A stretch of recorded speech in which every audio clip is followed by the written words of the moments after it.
Hello, and welcome back to another episode of Written for Admonition, Studies in the Old Testament. We're talking today about Proverbs once again, and specifically about the use of our words and what Proverbs has to say about the use of our words. Now, from our previous conversation, we already know the keys to righteous living, which are going to really form the foundation for all the conversations we'll have about Proverbs. So we're talking about the use of words, yes, but this dovetails off of what we've already talked about concerning righteous living. These all feed in together. Because the goal in Proverbs is to help us to understand wisdom and what true wisdom really is, and part of that is going to be how we use our speech and the way that we talk with other people and the way that we express ourselves. It's very important to understand these principles. And to that point, I want to bring something up that we were likely all taught as children, and you've probably heard this throughout your life, and that is that sticks and stones may break our bones, but words will never hurt us. Now, that sounds good to a 5-year-old. I remember hearing this when I was young and thinking that it sounded good, and I thought it was true. But the reality is very different. It really is not a true statement. And we know that just from experience, but even then we know it also from Scripture. We find that it's unfortunately false. Because the fact of the matter is that words carry a lot of power. We don't like to think in those terms because we don't want to allow words to have power over us, but the reality is they have power and we can't avoid that or run away from it. Notice in Proverbs 18 and verse 21 what it will say there, that death and life are in the power of the tongue. Just think about that for a moment. Death and life are in the power of our words. So we can either hurt someone tremendously, almost like killing them with our words, or we can, in other ways, help them and give them life through our words. That is the power of it. There's other proverbs that describe our words like a sword. And there's some who speak as though their words are like piercings of swords. That's not necessarily a positive thing. So we understand that words have power behind them. They carry weight, especially from those that are closest to us. And because we understand that words have power, we have got to understand how to use them wisely. Otherwise, we're going to end up in a position that we would rather not be in. So Proverbs goes into several items and details about the use of our words. So it's not ambiguous in this end. Obviously, Proverbs are meant to be general and applicable to a lot of situations, but I just mean by this, there's different scenarios it presents of how to use our words and also how not to use them. So let's dive right in and go to our first slide here and talk about one of the first and hardest lessons that Proverbs teaches us about how we use our words. This one is tough, and it kind of contradicts some of the advice that you will hear from certain people in our world today. And that is the fact that we don't want to just speak whatever is on our mind. We don't want to speak too much, nor do we want to reveal all of our feelings about a given topic. Now, don't take from this that it's wrong to socialize. It's not wrong to be someone who is defined as talkative. But we've got to be very mindful of what we're saying and how we're saying it, and what our motivations are in doing that. We've got to be the same way about discussing how we feel. It is good and healthy to express our feelings and to make it clear how we feel about a given situation, but if that's taken to an extreme, we're going to end up telling everybody who will listen our feelings about every single topic. That may not end up being the best situation. It's certainly not going to be very wise. So at that point, we're going to look at 2 proverbs here that talk about how we use our words in the realm of overusing words or maybe saying things that just don't need to be said. So let's go first and foremost to Proverbs chapter 10 and verse 19. This proverb is going to tell us about why we want to be mindful with many words and try to avoid doing that. So we're in Proverbs chapter 10 and verse 19, and it says this, "In the multitude of words, sin is not lacking, but he who restrains his lips is wise." Simple enough. The idea is that in the multitude of words or in many words, sin comes easily. The more that you're saying and the more you're going on, the far easier matter is going to be to lead you to sin and to say things that you may not intend. This especially happens when we're trying to explain something. We end up over-explaining it, and then we reveal too much information, or we say things and we realize, I really wish I hadn't said that, and we can't take it back now that it's out there, because again, words have power. They stick within our minds. It's not something we can just reel back in and say, I didn't mean to say that, forget all about it. Someone is going to remember it. And that's precisely why the latter part of that verse is something we should take to heart. The one who restrains his lips is wise.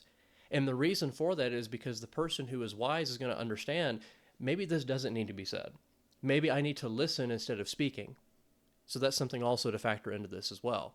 So again, this proverb is not saying it's wrong to socialize. It's not saying it's wrong to be considered talkative. But it's saying that in the multitude of our words, we've got to be very mindful to not allow sin to enter the picture, to say things that aren't true, to say things that are vulgar, to say things that might sound good in our minds, but when we speak them out loud, we realize that really was not good for the hearers. So we want to be mindful of the multitude of words. On that same topic, let's jump over to Proverbs chapter 29 and verse 11. So here's Proverbs chapter 29 and verse 11, and it reads this way in Proverbs chapter 29 and verse 11. A fool vents all his feelings, but a wise man holds them back. So right along that same train of thought, we find the Proverbs teaching us that a foolish person is the one that lets everybody know how he's feeling. He's the one who's out there just expressing his thoughts and his feelings and opinions on every single topic to anybody who will listen, and not really thinking about whether or not that's beneficial to the hearers, not really thinking about whether or not those things need to be expressed out loud. There's things that don't need to be said. There's opinions that don't need to be expressed. And it is really a skill and a matter of wisdom to understand when to speak and when not to speak on these things. So again, this proverb is generic. It's not saying it's wrong to ever express your feelings to any person, because as we've already said, it's good and healthy to do those things. But we've got to understand timing, and we've got to understand that not everything needs to be said like this, and there may be moments where it just isn't necessary. And we don't want to be a person who has this reputation that if we get into a conversation with someone, man, we're just going to just dump everything out on them.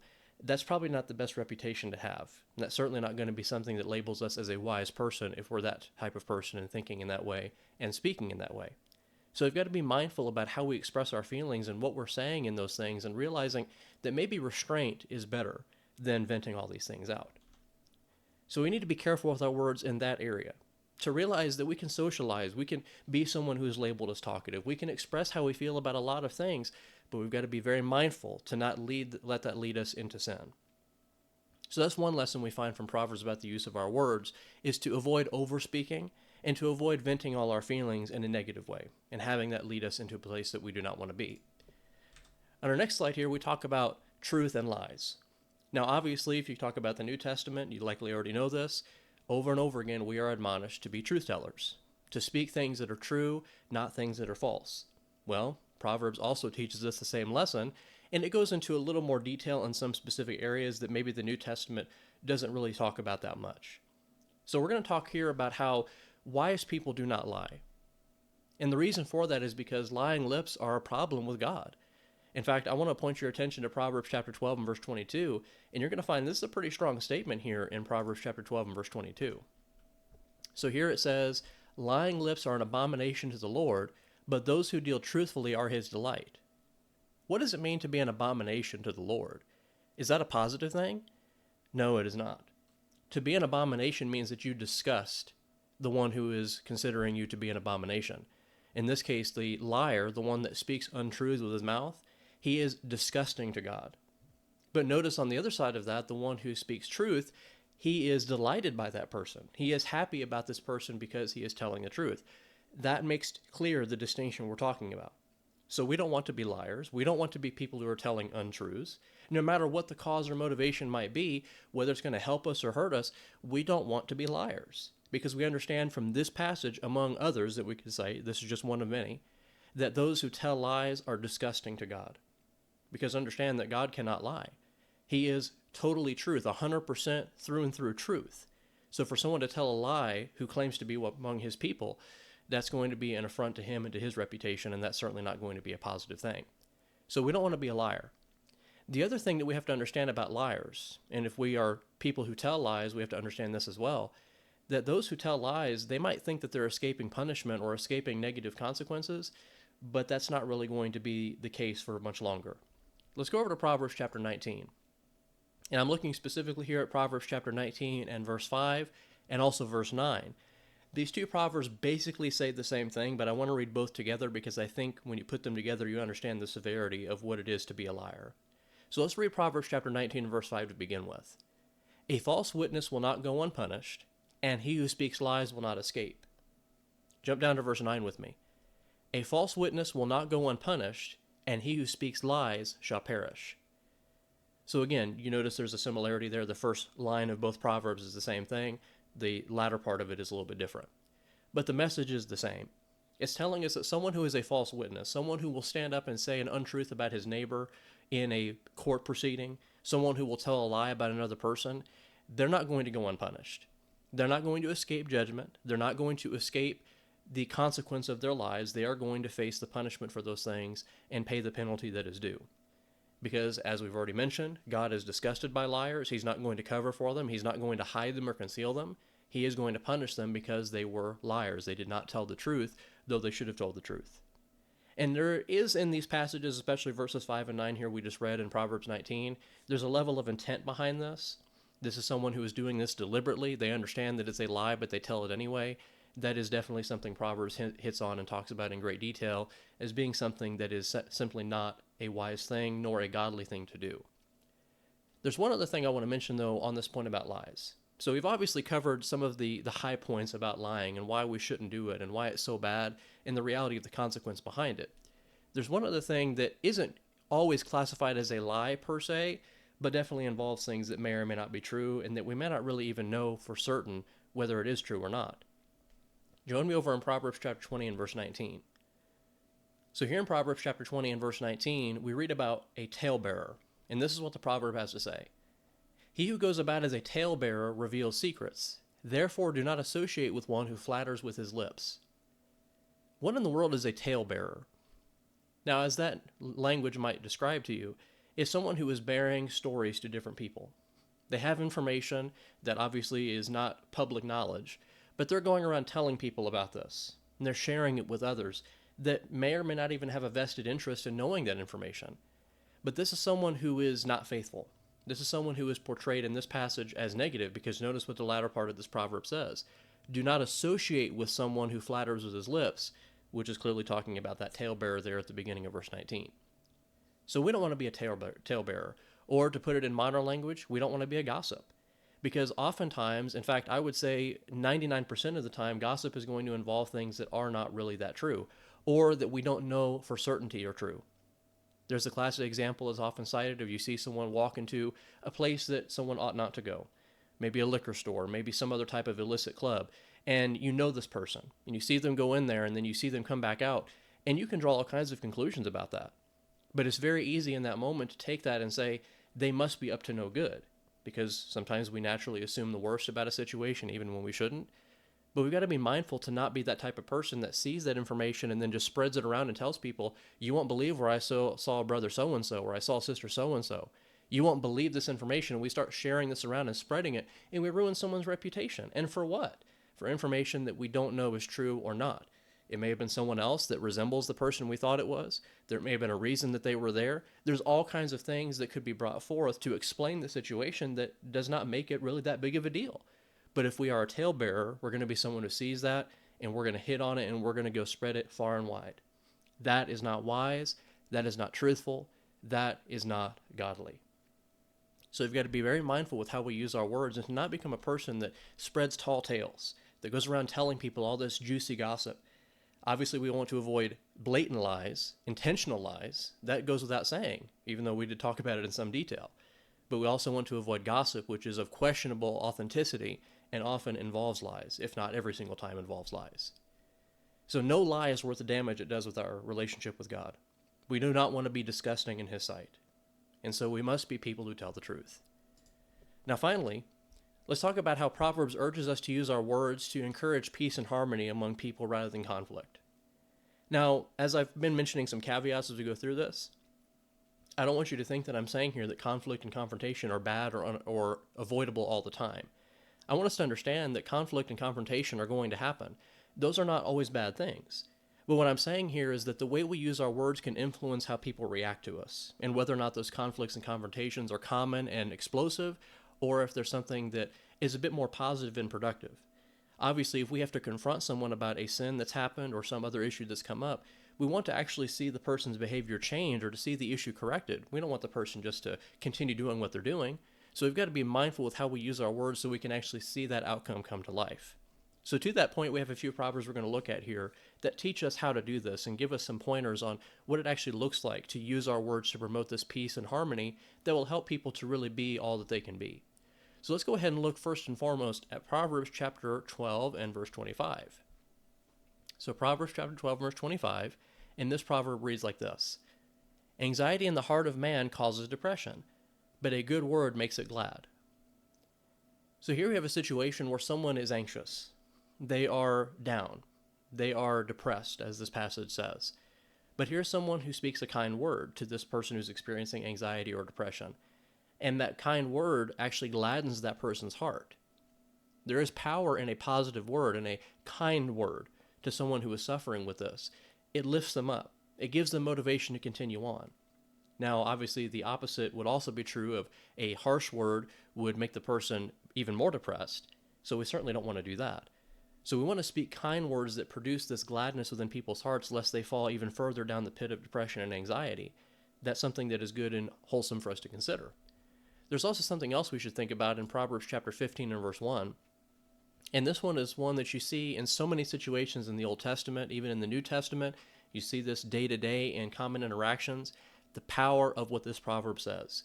So it reads in Proverbs 15 and verse 1 like this: "A soft answer turns away wrath, but a harsh word stirs up anger."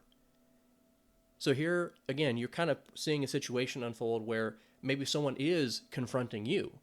And instead of bucking up and becoming defensive and fighting back against this person, you have a soft answer that turns that wrath away. You have a soft answer that allows that person to understand that things may not have been what they seemed, or that you're trying to resolve the issue in a peaceful way. You're not going to respond with the harshness as being shown to you, in other words. Now, that's a hard lesson to learn. But this proverb helps us to understand the power of that because it turns away that wrath. It allows people to be in peace and harmony with each other, rather than the harsh word that just causes anger to become even more common and for people to double down on the issues they're facing. That's obviously not something that we ought to do. So a soft answer can turn away that wrath. It can make all the difference if we're willing to try that soft answer. And then finally, this one's a bit more obscure. It's in Proverbs chapter 25 and verse 11. But I believe this also bears relevance to our conversation about using our words to promote peace and harmony. So here's what Proverbs chapter 25 and verse 11 says: "A word fitly spoken is like apples of gold and settings of silver." Now, reading that proverb for the first time, you may not fully realize what's being said there because it just doesn't seem to make a lot of sense. But it's talking about timeliness. It's talking about understanding what the best thing to say in a given situation is, right along with what we just talked about in Proverbs 15 and verse 1, but just being even more generic about it. But it's saying here a timely word, it's something beautiful. That's what it's describing there in that imagery of an apple of gold and a setting of silver. It's something beautiful, something of exceeding value. Is a word that is spoken in a timely way, something that is fitting for the moment. And that's what we're aiming to do, is to be people who are timely, who understand that in a given situation there are things that are fitting to say and things that are not fitting to say. And we want to strive to be people who speak fitly, appropriately for the situation. We don't want to be people who, when someone is mourning, wherever they're laughing and cutting up and telling all kinds of jokes to this person mourning, that may not be a fitting thing with that person. That could accomplish the opposite of what we're intending, and rather than laugh along with us, they get angry and say to leave them alone because we're trying to be something that they don't need. It would also be inappropriate in a situation where someone is rejoicing to try to drag them down by talking about all of our problems or the problems of other people. It just wouldn't be fitting. We want to rejoice with them. We want to mourn with those who mourn, rejoice with those who rejoice. Those types of ideas that are in the New Testament also apply back in the Old Testament here in the book of Proverbs. So we want to aim to be people who speak in a fitting manner, not people who are just saying whatever comes to mind and not even giving a thought to what actually would be appropriate. So carefully chosen words are important. And those words can make all the difference between whether we see peace and harmony or constant conflict. And I believe we can see very clearly what Proverbs encourages us to pursue. It encourages us to pursue that peace and harmony rather than all that conflict and that harshness, and to strive to be people who use our words to bless other people and to help them to understand better and to lead them to better outcomes. That's what our goal should be. So we've said many things about the use of our words. We talked in great detail about different situations that come up where our words make all the difference. And we recognize first and foremost the power of those words and why they are so mighty. So let's be careful with how we use our words. Let's learn from what Proverbs has taught us and make sure that when we speak, we're speaking in manners that reflect these principles and these values, rather than whatever just comes to mind. Now, in our next discussion, we're going to be talking in further detail about the Proverbs, talking about the use of our wealth, and then also later on the use of our time. Both of those lessons are going to be very important to understand from Proverbs as well, especially the use of our time and our wealth. So we encourage you to keep on listening. We hope this lesson has been beneficial to you, and we'll be looking forward to our next discussion. Thank you.